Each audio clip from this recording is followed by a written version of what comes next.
Have you ever seen an adult completely lose their mind, just like a child? This smorgasbord of tantrums has something for everyone. Humiliating hissy fits, rampaging lunatics, and one absolute psycho who put a retail employee through the wringer in the most unforgettable way.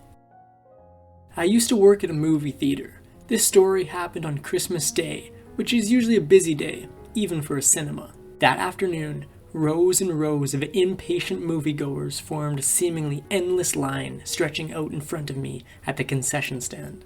A family walked up, consisting of a mother and a whole herd of kids. The routine was going smoothly. She chose her snacks, paid, and accepted the food I offered her with grace. Exchanging the usual pleasantries, I wished her a Merry Christmas. That's when everything went wrong. She asked for an extra favor. Could I kindly fill a few extra popcorn containers she had brought? To provide some context, the theater I worked at was always keen to accommodate such requests, provided a large popcorn had been ordered. Unfortunately, the extraordinary rush we were experiencing made it impossible. Trying politely to balance between maintaining efficiency and meeting her request, I had to decline. This is where the story really goes off the rails. In front of everyone in line, an audience of around 30 witnesses and her own daughter, she let loose a tirade of filthy words directed at me. To make things even worse, she proceeded to tip over one of the freshly purchased bags of buttered popcorn onto the counter. Her young daughter, probably 6 years old, immediately moved to help gather up the scattered popcorn, but the mother swiftly stopped her, proclaiming to everyone in a 20-foot range that I would be the one to pick it up. And it got even more bizarre. She had the audacity to demand I refill her popcorn container, boldly claiming she wouldn't leave until I complied. Finding myself in such a humbling predicament left me, a 19-year-old kid, on the brink of tears. I genuinely didn't know how to respond. Left with no other choice, I begrudgingly refilled her popcorn to get her to leave. Her parting blow was a triumphant, smug smile and a snide, patronizing remark. Now that wasn't so hard. Was it? That was probably the worst shift and the worst Christmas I ever experienced. I was in my local office supply store one afternoon, and it was really quiet in there. That made it all the easier to hear when a woman down the aisle from me began to panic. She said that someone had stolen her purse right from her shopping cart. The intensity of her reaction was wildly disproportionate. It rapidly escalated into harsh accusations against the staff working there, to the extent where she even labeled them all as robbers. It was a serious spectacle to watch. She was basically hysterical. Her voice rose and fell between screeching and cursing at employees and fellow shoppers. Just at the peak of this high-pitched chaos, an employee gathered the courage to step forward, trying his best to stop the wild scene. And lo and behold, what did we find? The missing purse had been right where she left it, in her cart, buried beneath an assortment of items that she apparently planned on purchasing. I guess she hadn't looked very hard before she started having her meltdown. In an unexpected twist though, instead of expressing relief or gratitude, she directed her full-fledged anger towards the hapless employee who had come to her aid. It was a total case of misplaced frustration, or maybe an outburst at the embarrassment of her own mistake. And it didn't stop there. She continued to freak out to the point that the store manager felt compelled to intervene. He asked her to take her things and promptly exit the store. The whole thing took just a few minutes, but it was so uncomfortable, it felt like an eternity. Back in my high school days, my friend and I attended a party hosted at a seemingly deserted house. It turns out it belonged to a girl whose parents had recently moved to Florida, but didn't want her to have to change schools, so they let her stay there solo. Well, not completely solo. As we arrived at the party, we quickly realized that someone else lived there. Her 23-year-old brother, who had just been released after a stint in prison, had just arrived. He seemed nice enough. At first. The party was in full swing. People were laughing and playing cards or drinking games. A great time was being had by all, until the host's brother began acting up. He was just acting really macho and aggressive toward everyone, even though everyone else was in a great mood. A couple of people were playing ping pong and he kicked them off the table so he could challenge a guy from our school. He wouldn't let anyone else play. He then turned hostile, starting fights with other guests. The vibes were terrible. He'd completely ruined the fun atmosphere of the party, so my friend and I made a plan to leave. There was just one problem. Our car was blocked in by another guest's vehicle. While we waited for the owner to pull out, the angry brother learned about our escape plan. His reaction was deranged. He instantly flipped out and ran amok, howling like a storm, swatting things off tables, and launching objects at the flat-screen TV. When we finally managed to get our car out, things got even more terrifying. Like a scene from a horror movie, he started chasing our car, mercilessly hammering on the windows while we attempted our escape. Luckily, his chase was short-lived as we managed to speed away. Once we lost him, I stopped to inspect my car for any damage. Luckily, there was none, but we later learned the chilling truth about that guy. Within weeks, he was back behind bars again for more violent behavior. Thank God we drove away in time. I'm part of the team at a fast casual chain restaurant. It was a particularly sweltering summer day when, as luck would have it, our ice cream machine decided to call it quits. As you can imagine, this problem led to quite a few disappointed customers. As I shared the unfortunate news about not being able to serve any ice cream, most people responded with an understanding nod, followed by a disappointed shuffle out the door. However, there was one woman whose reaction was, let's say, far from ordinary. The moment this woman requested ice cream, I regretfully informed her about the hiccup with our machine and offered my apologies. But my regret was not enough for her. Pointing at the soda machine, she said, "It's working perfectly fine. I just saw someone get a drink there." I did my best to keep a straight face as I explained that the soda fountain was not the same as the ice cream machine. To help her understand the situation better, I showed her the exact location of our ice cream machine, slyly tucked away behind our front counter.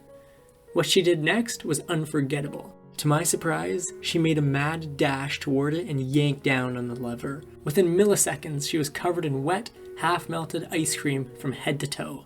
This, of course, triggered a massive outburst, and she began to demand not only new clothing, but also a complimentary meal. When I told her that it was not a self-serve machine and declined her outrageous request, she left, screaming a torrent of insults at me. I'll always treasure the memories of my sergeant major from the high school JROTC program. He was a character, to say the least. I had the responsibility of handing out the new uniforms, but it was his job to initially process all the orders. Weirdly enough, he prided himself on remembering every item off the top of his head. That day, he instructed me to fetch the fresh uniforms for the new cadets, specifically the pants. As it was the first day of the term, there was a lot to do, so our security officer decided to lend me a hand. Together, we took upon the task to outfit a battalion of anxious new cadets eagerly waiting for their uniforms. For nearly half an hour, we scoured our stockroom searching for one particular cadet's pants. My feeling of dread only grew with each passing minute. I was already dreading the moment when I would have to break the news to the sergeant major, because if there was one thing I had learned by now, it was that this man would never admit he was wrong. According to him, his word was law, even when he made a mistake. Unfortunately, there was no delaying the inevitable. Once I told him that the pants were missing, he gave me an earful, all right in front of the wide-eyed cadets. To say he was furious would be an understatement. For an agonizing 5 minutes, he yelled at me. His voice rose with each word until it was deafening. I stood there, maintaining my composure as he bombarded me with endless questions, all variations of, "Why didn't you find the trousers?" As calmly as I could, I told him they weren't there. Finally, after what felt like forever, he abruptly stopped. But later, I found out the infuriating truth.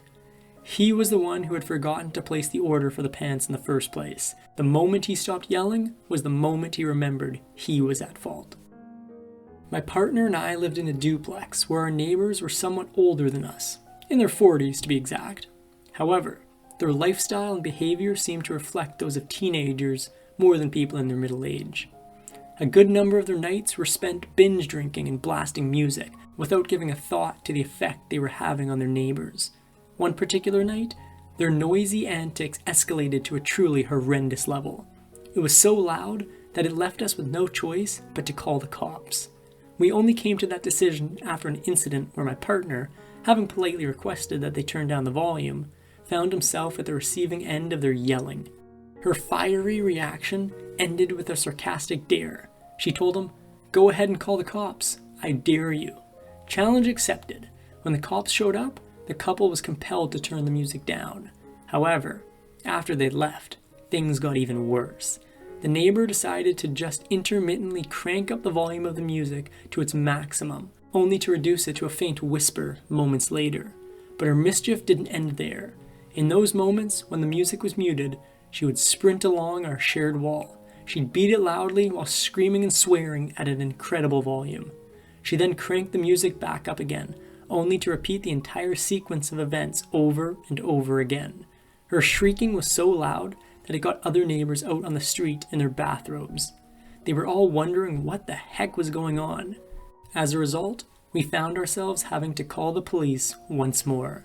However, by the time they showed up, our lady neighbor appeared to have exhausted herself. The house finally quiet. Luckily, they eventually ended up moving out and left us a parting gift. We have a video of what it was like in our apartment when she was pounding on the walls and screaming, and it always makes our friends laugh when we play it. During my high school days, I used to work in a computer store located within a bustling mall. As is the norm, Christmas proved to be an incredibly busy and chaotic season. To manage the madness, our store had a specific rule printed on all our receipts. There would be no returns, refunds, or exchanges during the final week of December. To compensate for this inconvenience, we would then extend all return policies an additional week into January. You can pretty much predict where the story is headed, right?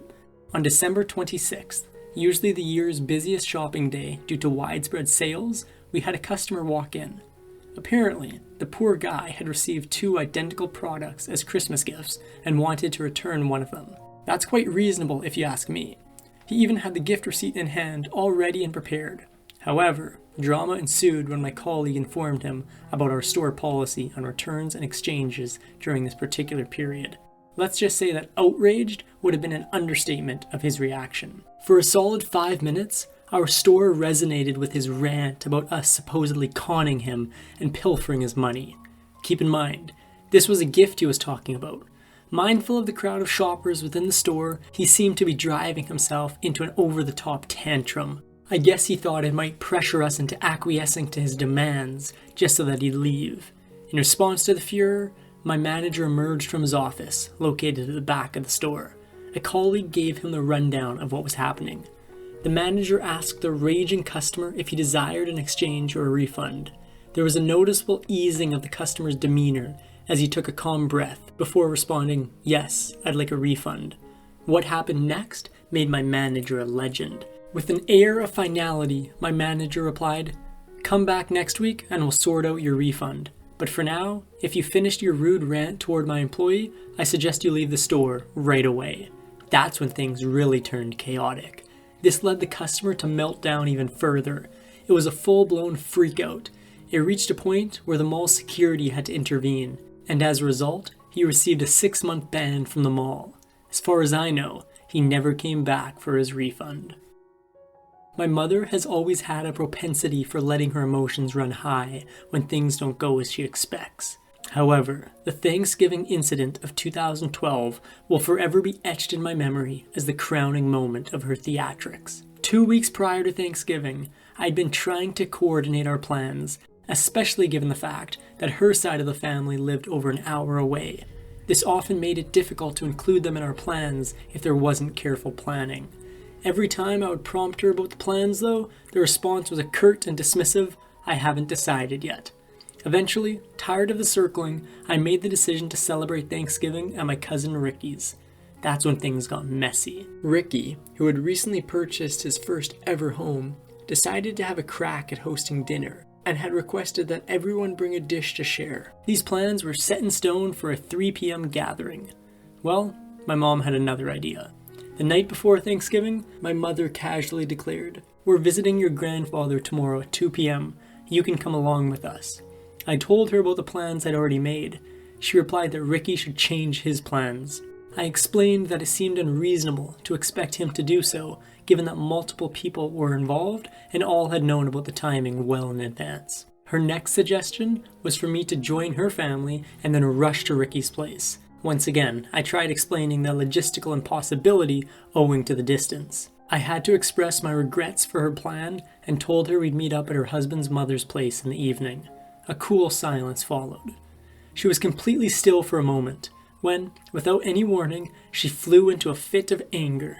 Her behavior was unexpected. My mother, notorious for her antics, had decided to channel her fury by throwing a vase at me.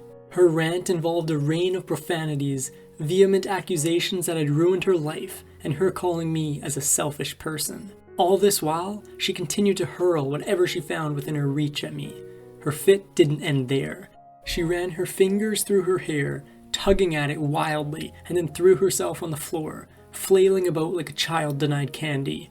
She abruptly got up, ripped the sliding door off our laundry closet, and took to kicking the dryer, all the while screaming unintelligibly. At some point, she even started taking off her clothes, only to throw herself back on the floor howling. Her previous history with intense tantrums had led to fainting spells due to high blood pressure, so I calmly suggested that she needed to rein in her emotions. Her response was shocking. She just screamed, "I hate you," right back at me, threw a cup, and shrieked as she retreated into her bedroom. Her outburst, which lasted close to 15 minutes, left me rattled, and I called my boyfriend. I explained the situation, and he immediately offered for me to stay with him for a few days. As I packed my things, my stepdad arrived home, and just like that, she was calm, knowing better than to act out around him. She emerged from her room and tried to lay the blame on me for the mess in the living room. Leaving the debris and her skewed perception of events behind, I got out of there. I didn't communicate with her for several days, and soon after, chose to move out for good. A few years ago, I worked at Whole Foods, a fancy grocery store. I had one encounter with a customer that I'll never forget. But the surprising part is that I wasn't the object of his anger. He freaked out at one of our regular customers, the sweetest, nicest old lady you've ever met. She was in line and took a step back to allow the customer who I was serving to have a little more room. In doing so, she bumped into the man behind her, who flew into a blind rage within seconds. She immediately said sorry, but nothing she did could stop him from screaming. My manager heard the commotion from the back of the store and came running to see what was up. He tried to placate the guy, but he just got progressively more angry. Each time someone tried to calm the guy down, it just made it worse. The old lady was in tears. My manager tried to quietly guide him toward the exit, uttering platitudes the whole time. But just when we thought the drama had ended, it got even worse. The fresh air did not calm this guy down. In fact, it made him even louder. He continued screaming in the parking lot, every note of which we could hear inside, long after our frustrated manager came back in. Then things got violent. Still someone yelling about the sweet old lady who had accidentally nudged him, he got into his pickup truck and started revving the engine. Then he drove right into a parked forklift nearby. The scraping sound of metal against metal echoed across the parking lot. Everything ground to a halt and everyone turned to stare at the guy. Unfortunately, he didn't know the meaning of the word embarrassment. My manager was out there, staring at him with his jaw dropped, and then the guy turned on him again. The reason why was truly ridiculous. The customer accused the manager of being negligent enough to have parked the forklift in a place where it could easily be run into. This guy was bright red, pouring sweat, and yelling about potential lawsuits. The whole altercation honestly went on for so long that I missed the second half when I took my lunch break. In the end, as far as my knowledge goes, no lawsuits were filed. Ironically, the only casualties were his truck and the shreds of dignity he had left behind. I used to work at a cell phone provider's retail store. I'd sell people phones and set up contacts for them. However, beyond that, we had no say or control over subsequent phone service related issues. Simple, right? Wrong. On one regular afternoon, a customer wandered in, frantically waving around her bill. She had managed to surpass her data limit by a considerable degree, pushing her bill into a few $100s range. I immediately knew that I was in trouble. Patiently, I tried to explain that our job limit ends once we sell the phones, and any grievances should be directed towards the service provider, rather than us. Well, she was having none of it. She demanded a refund, not only for the bill, but for the phone itself, which she'd had for years. To make matters worse, she started cursing and throwing a full-blown fit in the store. Well, I was just the right person for the job. I had seen more than my fair share of short-tempered customers at that point in my life, and I knew just how to drive them insane. Completely unruffled by the ongoing tantrum, I calmly suggested yet again that she coordinate with her service provider, handing her their customer service number. Almost instantly, she shot back at me for allegedly brushing off her problems onto someone else. What followed was a 15-minute long episode of her loudly barking at the customer service representative on the other end of the phone. She had chosen to put the call on speaker. The rep explained that her data usage had exceeded her package limits, just like her bill said. Meanwhile, my manager had been observing from the sidelines, ready to step in. But why let this entertaining spectacle end? Instead, I dove deeper. I provided her with suggestions around local internet providers for unlimited streaming. I also began recommending laptops and wireless router options. At this point, her fury had escalated into a volcanic eruption, but she still chose to remain in the store. Next, I moved on to the benefits of a combination unit of a scanner, fax, and printer. I didn't stop there though.